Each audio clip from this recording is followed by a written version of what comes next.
So the next paper will be presented by Dr. Atul Arora. His topic is subretinal hyperreflective material in posterior uveitis.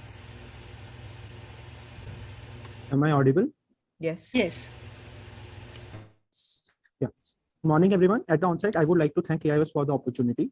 My topic is subretinal hyperreflective material in posterior uveitis, and there are no financial disclosures. Subretinal hyperreflective material, or SHREM, is a morphological feature seen on AOCT as a hyperreflective material that is below the neurosensory retina but above the RPE. SHREM may be composed of neovascular tissue, hemorrhage, exudates, fibrosis, vitelliform material, or reticular pseudotrusion. SHREM has been reported in a variety of pathological conditions like AMD, myopia, pachychoroid. It has been extensively studied in AMD eyes, wherein presence of SHREM has been associated with poor visual acuity and poor risk to anti-VEGF. Coming to our study, the aim of our study was to analyze SHREM in posterior uveitis using Swept-Source OCT and OCT angiography, and to analyze the role of anti-VEGF therapy in cases of vascularized SHREM. It was a prospective, interventional, randomized control study wherein subjects with quiescent posterior uveitis were enrolled. Swept-Source OCT and OCT angiography was used to characterize SHREM and identify intrinsic neovascular network inside SHREM. The study was approved by Institute Ethics Committee. We studied a number of quantitative as well as qualitative SHREM parameters. The quantitative parameters were SHREM height, width, and flow. Among the OCT line scans, the scan showing largest SHREM dimensions was taken to calculate SHREM height and width. Swept-Source OCT angiography B scan was used to calculate percentage flow area using a third-party software, ImageJ. Coming to the qualitative characteristics, the reflectivity of SHREM was compared to nerve fiber layer, and if it was similar to nerve fiber layer, it was adjusted higher reflectivity, while reflectivity less than nerve fiber layer was labeled as low reflectivity. Transmission of OCT signal below SHREM was observed, whether it was increased or decreased. Presence or absence of subretinal or intraretinal fluid was noticed, and a pitchfork sign, which has been described in literature as finger-like projections from SHREM into outer retinal layers, was also noted. All eyes which showed SHREM on OCT underwent OCT angiography to rule out presence or absence of neovascular complex. If neovascular complex was present, the SHREM was labeled as vascular SHREM. Otherwise, it was labeled as avascular SHREM. The avascular SHREM were kept under follow-up, while eyes with vascular SHREM and presence of fluid on OCT were given 3 doses of 4 weekly ranibizumab followed by PRN. The eyes with vascular SHREM but no fluid were randomized to either treatment or observation arm. Treatment arm was given treatment as in group 1, while in observation arm, the patients were just followed up.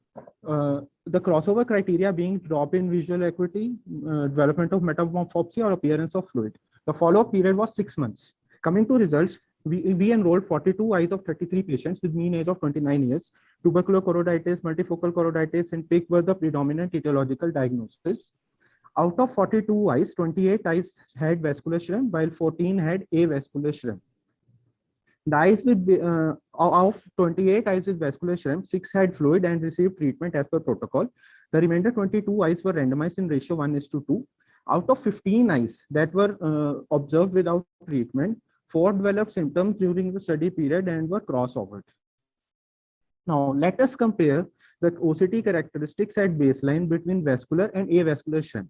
We found that increased reflectivity and increased OCT transmission below SHREM was associated with avascular SHREM, while presence of pitchfork sign or intra or subretinal fluid was suggestive of vascular SHREM. The eyes with avascular SHREM were followed up, and the visual acuity and SHREM parameters remained stable during the study period. Now, eyes with vascular SHREM and fluid, which were treated, they showed significant improvement in visual acuity as well as decrease in SHREM parameters following treatment.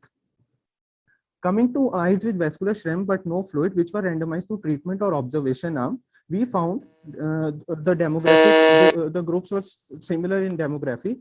The eyes in treatment arm showed better visual acuity and improvement in SHREM parameters, while observation arm was stable. It's interesting to note the crossover eyes, the 4 eyes. At the time of crossover, there was drop in visual acuity and increase in SHREM parameters in these eyes. Let us go through this representative case of a multifocal choroiditis. Here we can see a SREM with reflectivity less than nerve fiber layer, and corresponding OCT angiography shows flow and neovascular complex. Following treatment, the SREM disappears, the transmission increase, and neovascular complex is gone. So to conclude, SREM is an important OCT finding. 2/3 of our eyes with SREM in a study harbor neovascular complex. It is important to study the OCT characteristics of SREM, as high reflectivity and increased transmission indicates avascular SREM, while presence of pitchfork sign on intraretinal fluid indicates presence of neovascular complex. However, all vascular SREMs need not be treated, but these eyes need closer follow-up, as 30% of eyes develop symptoms during the follow-up period. Small sample size and modest follow-up duration were the limitations of our study. Further studies with larger sample size and longer follow-up will be useful. Thank you.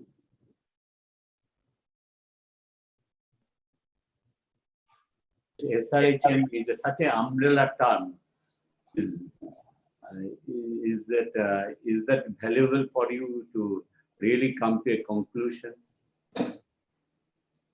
Sir, for randomization and conclusion, the sample size was low, but the purpose of this study was that SREM has never been studied in uveitis, and we compared vascular with avascular SREMs, and also compared how vascular SREMs, exudative as well as non-exudative, that is with fluid or without fluid, behave with treatment in terms of their improvement in visual acuity or SREM parameters. But to extrapolate these results, longer studies are needed. This can be taken as just a pilot study for the purpose.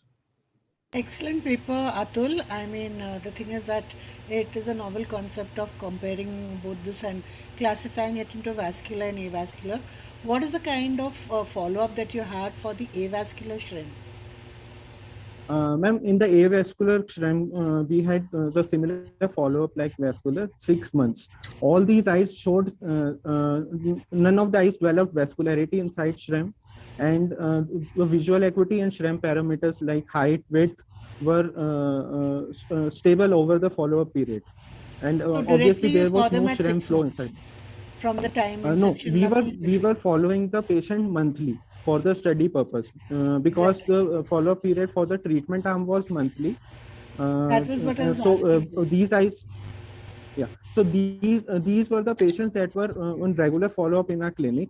They all had quiescent uveitis. We took the period of quiescent to be 6 months at least, so that the inflammation is not a confounding factor in vision or fluid or CNV.